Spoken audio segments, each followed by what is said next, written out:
Lesson 20. Anchor text. Genre. A fantasy is a story that could not happen in real life. As you read, look for events that could not really happen. Characters that are not found in real life. Meet the author. Carolyn Beaner. As the mother of 9 children, Carolyn Beaner squeezes in time for writing whenever she can. Once, while waiting for her son's karate class to end, she started writing Dexter Was a Little Dog on a pad. That's how the story of Dex began. Meet the illustrator, Mark Beaner. As you read Dex, look carefully at the pictures. Mark Beaner likes to hide bunnies, dinosaurs, cats, and mice in his drawings. In case you're wondering, Mr. Beaner is Carolyn Beaner's husband, and their last name is pronounced Beaner. Dex, the Heart of a Hero. By Carolyn Beaner. Illustrated by Mark Beaner. Essential question. What makes someone a hero? Dexter was a little dog. His legs were little. His tail was little. His body was little. He looked like a plump sausage sitting on 4 little meatballs. Being the size that he was, Dex was often overlooked. The other dogs grew tired of waiting for Dex to catch up when they played chase, and after a while they forgot to invite him at all. No one really seemed to notice him, except when Clevis, the tomcat, demonstrated how he could stand right over Dex and not even ruffle his fur. Yes, everything about Dex was little, except for his dreams. He wanted to be a hero. He could just see it. The mighty Dex flew up into the dark and starry night. But wanting and being are 2 different things. Dex lived on dreams until one day, after crawling out from under Clevis yet again, he decided there had to be more to life than gazing at the underside of a cat. There had to be more to him. If he could be a hero, he would. So Dex started training. He read every superhero comic book he could find. He watched every hero movie ever made. He went to the library. Furiously he studied, knowing everything depended on him. Dex figured that a hero must have strong muscles. He needed exercise, and lots of it. Dex started trotting to the corner and back every morning. He hopped over every crack in the sidewalk. He struggled to climb the garbage pile, up and over and down, then up and over and down again. All day long he worked, day after day, even at bedtime, when he wanted to flop on the rug with his tongue hanging out. Dex forced himself to circle 5 extra times. The mighty Dex pressed on, through wind and rain and storm and fatigue. When it got easier to run to the corner and back, Dex did it again, and then again. Then he dragged a sock filled with sand as he ran, and then 2 socks. When Clevis was bored and stood in the middle of the sidewalk to block his way, Dex dropped to the ground and slid right under him. He was too busy to be bothered by Clevis. Dex was tired. He was sore. He was working so hard that he almost forgot what he was working for. But one night, as he dragged himself to bed after his last set of push-ups, Dex stopped in front of the mirror and flexed. He could feel them. He could see them. Muscles. Faster than a rolling ball. stronger than the toughest rawhide, able to leap tall fences in a single bound.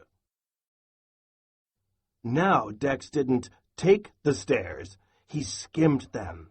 He leaped over hydrants. He vaulted up curbs. He could jump over the garbage mountain without touching the top. He could run like the wind.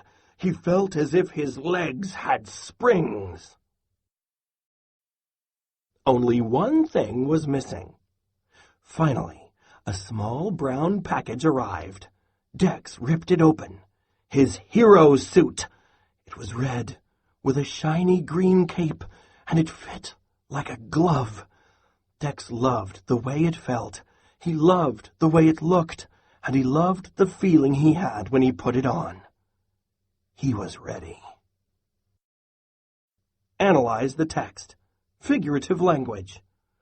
What does the author mean when she says that Dex's hero suit fit like a glove? With the courage of a lion, the strength of a bear, and the heart of a hero. When Dex went out in his suit for the very first time, he looked up the street and down. He noticed a young pup trying to cross the street. Dex sprang into action. "May I help you?" he asked. He guided the wide-eyed pup across the street and grinned as the pup stared up at him with its mouth hanging open. The pup whispered, "Wow, it's Superdog." Superdog. Dex liked the sound of that. Of course, when Clevis saw Dex, he just had to comment, "Hey, Dex, where's the party?" Dex was so busy that he was able to ignore Clevis. For the most part. The only time his face ever got red was when Clevis yelled, "Where'd you get that dress up?" Dex had to wonder if Clevis saw anything but the suit. Didn't he understand that the suit was just a way to let people know he was there to help? The sun glinted off his emerald cape as Superdog raced to the rescue. There was a mouse he saved from a sewer. A purse snatcher he tackled. He fixed his neighbor's sprinkler. He found a lost kitten, pulled a rat away from a live wire, tracked down a lost wallet, put out a trash fire, and organized a neighborhood cleanup day. It seemed that now, whenever anyone needed help, they turned to Dex, and Dex had never been happier. Late one evening, there was a banging at the door. When Dex answered, it seemed as if the whole neighborhood was yipping and yowling in a panic. "It's Clevis!" they shouted.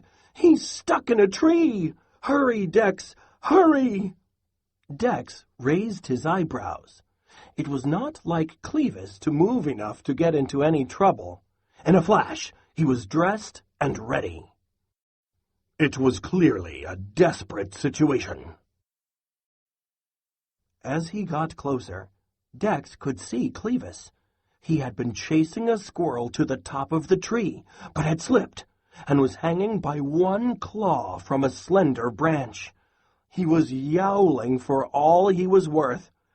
"I'm slipping!" Clevis screeched. "Help me!" Dex looked desperately around for something to climb on. There were no boxes or ladders, not even any trash cans. Then Dex looked at the crowd. "Oh, no!"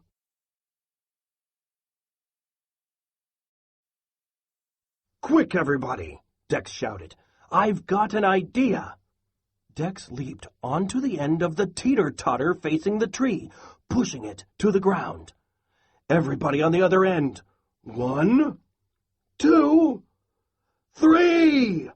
All the animals jumped together on the other end of the teeter-totter, catapulting Dex into the air. He soared over the crowd, his ears and cape streaming out behind him. The mighty Dex flew up into the dark and starry night. Dex scrambled onto the branch next to Clevis. Quickly, he pulled off his cape and tied its four corners onto the screeching cat. "Jump!" Dex shouted. "Jump, Clevis!" With an ear-piercing shriek, Clevis let go. The billowing cape caught the air and parachuted the big cat to the ground. Dex backed up and slid to the ground amidst the cheers of the crowd. "Super dog!